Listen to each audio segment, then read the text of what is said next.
Good afternoon, everyone. This is Tony from Her Homestead Skills. I'm in for the day today. I guess I've decided not to bother going out. I have received my offer to continue to garden in my garden plot for the year, and yeah, I have to pay for it very soon if I want to continue. Otherwise, they give it to the next person on the waiting list, but there's plenty of plots available there, so I don't see it being an issue. I do intend to garden again this year, and my son has actually expressed an interest in getting a plot there as well. And since one of the plots that I have are actually in his name, I suggested that he take that one over. And, you know, they're together. The two of them are, you know, one in front of the other. And that way we can cover for each other, assist each other, whatever the case is. But it also helps it also helps that the two plots are together. And it is completely fenced in at this point anyway. The whole two plots are completely fenced in as one. And I did warn him that, yes, I had put up stakes and fencing in his plot and ground cover cloth. And if he chooses to remove those, that's up to him. It's going to be his plot from here on in. He was going to get a third one, and I said, don't bother. Use this one for this year. And I think it'll be actually fun to have him around. We'll see what happens. I know his girlfriend is interested in gardening, so perhaps that is why he's showing an interest. But he has shown an interest in the past as well, so it'll be nice to have him close by. Anyway, I have spent quite a bit of time not too long ago with an issue for one of Mark's friends, and he told me I could post this if I wanted to on his site, and I thought, yeah, well, maybe I will. And what happened to him, this is actually Mark's fishing buddy, and what happened to him is that he stopped at a gas station very quickly, and within, well, actually in my mind, he was a bit foolish and left his car running and went in the store, but within 10 seconds, his car was gone. And the gas station did give him copies of the video that they had, and they had a number of video cameras set up. And I think they tried to open them. He did, his son did. They couldn't access them at all. And then Mark suggested, why don't you give it to me? I'll take a look at them and see what I can do. And when Mark mentioned it to me, I said, you know what, I have video editing software that might be able to read that if you have no luck, so let me know. I mean, this is what I do. It's, you know, that software is designed to read all kinds of video formats, and it was like no problem at all. I think he tried, and his system couldn't read it, so he asked me if I would look at it, and sure enough, and there were 4 files, and quite long, like 23 hours. So we went through them, the two of us. I mean, I had to go through them. I had to change the format in such a way that others could read it and save that file. And from there, Mark would look at one and I would look at another. And we chopped it down to a few minutes on 4 files, and I think Mark's just giving him those files today. And interestingly enough, we have the perp. And with on all those the camera captured him pretty good. The filming was actually not, the quality was terrible. It was a rainy day, but the perp actually went inside the store, and there's a good shot of him buying a coffee. I think that's what he was doing, but got a good frontal, and I expanded on that. As I say, the video format is terrible, but it's very clear. that this fellow, between the 4 cameras, it was very clear that the fellow was scoping the area out, that he was looked into another car while the gentleman was inside, didn't see what, I guess, a way in, so he skulked off to the back. Now, I'm not going to put all those videos out. I'm not going to put his face out there, but I will put out the one where he actually takes the car. But yes, he skulked around this spot, and when Mark's friend pulled up and went into the store, leaving his car running, he wasn't. It took 10 seconds, and the guy was out. And of course, Mark's friend ran out, and the guy almost ran him over, trying to get away.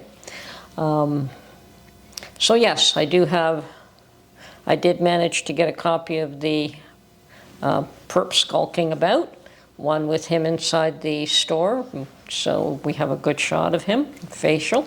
Very distinctive cap and clothing and running shoes and body, both outside, inside, and getting into the car, so you know that it is him.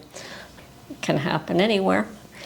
Mark tries to tell his friend that no, it isn't Canada the Good anymore.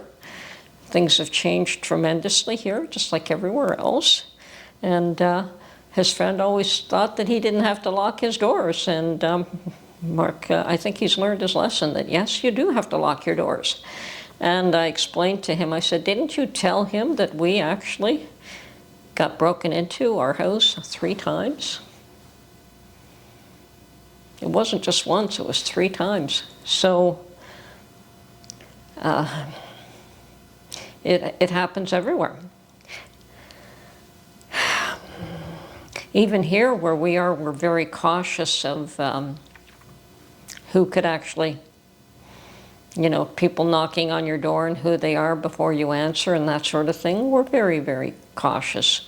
So anyway, I am going to post a picture of that poor fellow just losing his car and chasing it and almost getting run over, but the rest of it I'm not. So anyway, just a word of warning, look after yourselves, be cautious, keep an eye out on your environment, keep an eye out for danger. It's there for everyone. It really doesn't matter who you are, it doesn't matter what environment you're in, it doesn't matter how safe you think you are. You never know when this stuff hits.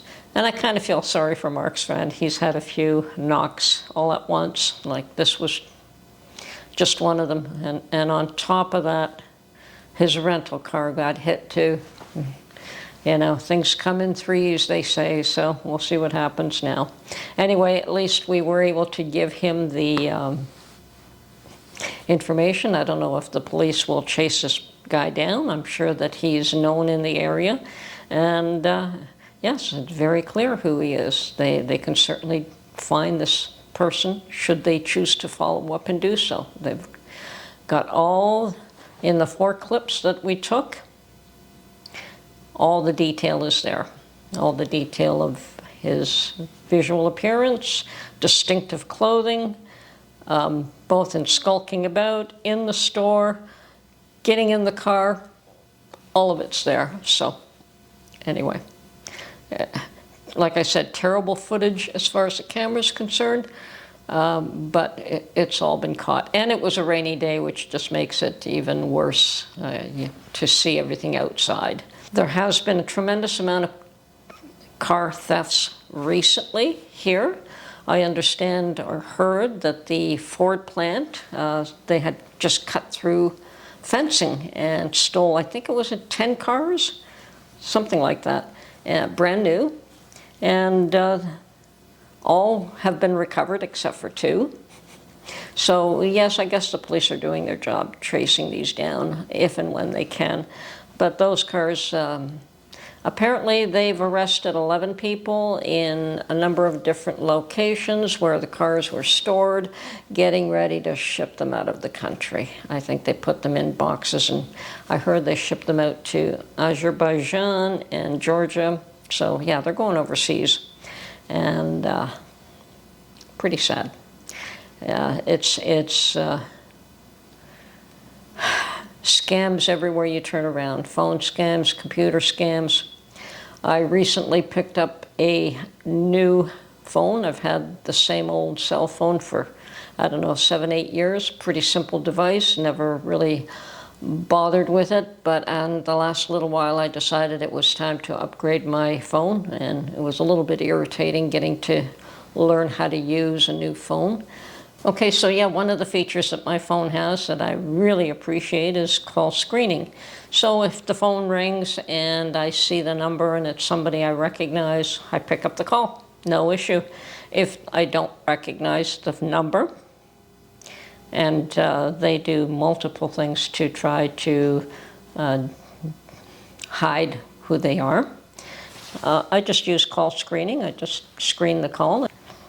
They don't stay on the line. They hung up immediately, so you know it was a scam. And of course, the other way to go about it, if you don't have that feature, is just to let everything go to voicemail. So if somebody is legitimate, they'll leave a voicemail, and you can respond. You can call them back. So there are ways to deal with phone scammers that are pretty easy. Computer scammers, you've got to be a little more careful with, that you don't open links that can be pretty treacherous. So it's not just the Walmarts in these big cities that are noticing theft. It's everywhere. I've even been told by the local drugstores that it's common. People just walk out with things without paying for them. And I think that's pretty sad, because that ends up costing the rest of us a whole lot more, because let's face it, somebody's got to pay for that theft, and it's usually the next individual that has to go in there and buy something.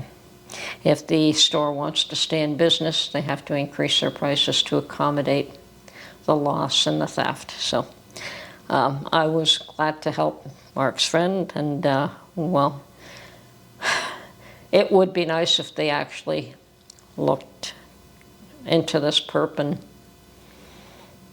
tracked him down, because it was very clear that he took the car and drove away with it, and he almost ran over the individual trying to stop him. Anyway, be safe.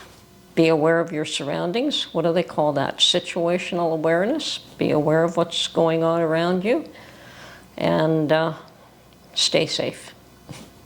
This is Tony from Her Homestead Skills. Hope you enjoyed this, and we will catch you on the next one. And yes, I will play Luke's little